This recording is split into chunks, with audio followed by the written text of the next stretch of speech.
The work I choose to analyze is You. The protagonists are Joe Goldberg, a bookseller from Brooklyn, and Guinevere Beck, called Beck for all. Joe is a boy abandoned by his family who has found as his only reference point the owner of the bookshop he now runs, Mr. Mooney. One day Beck enters the shop, a young PhD student in literature who immediately strikes Joe both for her charm and for her love of books. Joe immediately becomes obsessed with Beck. He starts spying her from the windows of her house and following her.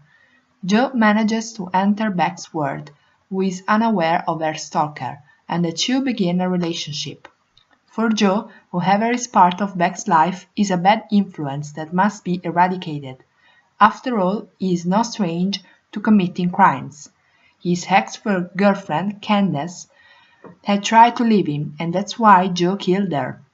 Thus begins a turbulent story that will inevitably have a tragic ending. In the TV series, we meet a fundamental character, Paco, a boy of about 11 years whose mother has financial difficulties and is a victim of violence by her partner. In the series, this character is an anchor for Joe's humanity, who, although he proves to be more and more disturbed as the series progresses, is also fatherly towards Paco and tries to take care of him. In the book, this character doesn't exist. Mr. Mooney is a much more important figure in the book than in the television transposition. We meet him for the first time in a flashback from Joe, when, as a teenager, he started working in Mooney's bookstore. The day they installed the cage to store the rare books, Mooney is described as an extremely hard man, but not in Joe's eyes, totally subdued. Since the boy had forgotten to close the cage, Mooney locked him in for several days to teach him to reflect and takes responsibility for his actions. In the TV series, Joe talks little or nothing about his family, but in the book he tells us that his mother left home and his father was totally disinterested in him. Even after the disaster of September 11, 2001, Joe does not come home because he's locked in the cage, and his father does not bother to look for him. From that moment on, Mooney becomes Joe's only family and, perhaps, plays a crucial role in the development of his mental problems. Meanwhile, Joe and Beck start a relationship. The latter in the book and in the series is described in a very different way. Television Beck looks like the classic girl next door. The book's Beck is anything but naive. Although she plays the role of the sweet and innocent girl, she is actually selfish and superficial. Raised on the island of Nantucket, she desperately tries to attract everyone's attention by posting every little detail of her life on social media. She tells everyone that her father died of alcoholism when he is actually alive and kicking, but now has a new family, and although he tries to involve Beck in his new life, she feels out of place with her stepmother and stepbrothers. Although the problem with her father remains unchanged, Beck in the book has a different relationship with men and writing. In the book, for Beck, every excuse is good for postponing her university duties, and she tries in every way to attract the attention of all the men she meets. She has nothing to do with the innocence and is very uninhibited. Beck in the TV series has three best friends, Peach, Annika, Colchana in the book, and Lynn.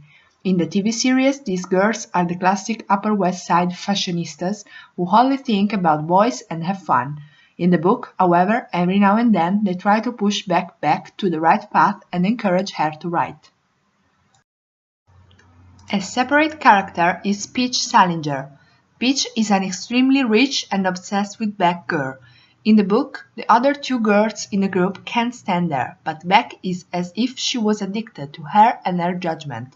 Television Peach tries to lure Beck to herself by prompting her to write and warning her about Joe right away. The book's Peach is more subtle than this, but just as manipulative. However, this soon becomes clear that Peach is untrustworthy and she is in love with Beck.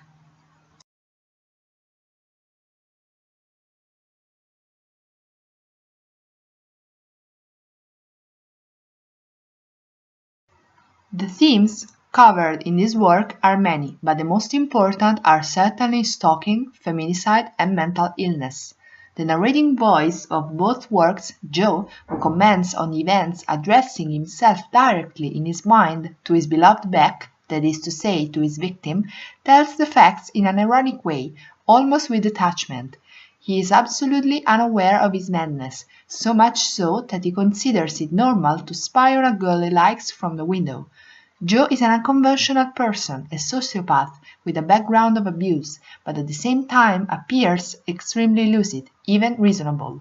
The series allows us to take, for a while, his mindset, and so to understand the reasons for his unreasonable and immoral actions. Although he is aware of the monstrosity of his actions, Joe finds justifications that allow him to silence his conscience and pursue his goal, to have Beck all for himself. In doing so, Joe even goes so far as to lie to himself, believing that he is doing everything for Beck's sake to improve her very complicated life, in other words, to do it for love. The theme of stalking is present in every scene.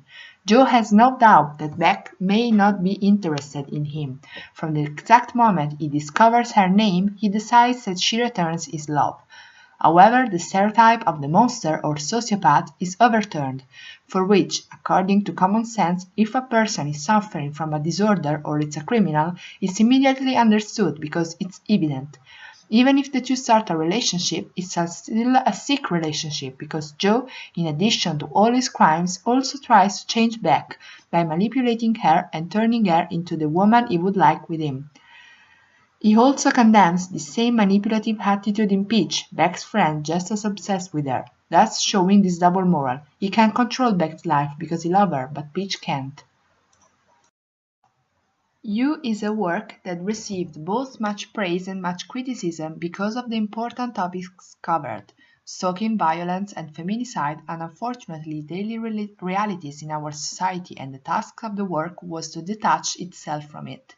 The choice to make Joe both protagonist and narrator risks misleading the viewer, leading him to cheer for him, despite his crimes and his immoral actions. However, the risk was averted by Beck's final monologue. I chose this work because I found it interesting, well-structured and innovative. You is an intriguing novel, grotesque, with an ironic vein in Joe's narrating voice that is absolutely unaware of his madness.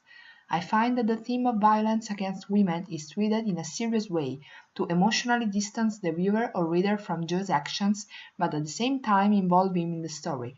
However, I prefer the book to the TV series because I find that the characters had a different characterization. The book's Joe is not humanized, while in the TV series he is. Literally, Beck has many more facets in the book than in the series, becoming a much more realistic character, and in which it is easy to identify. In any case, I think it would be important to recommend this reading to young people, because love and stalking are themes that are never talked about enough. The fundamental message of You is that no matter how strong a person says he loves you, if he hurts you, he doesn't love you.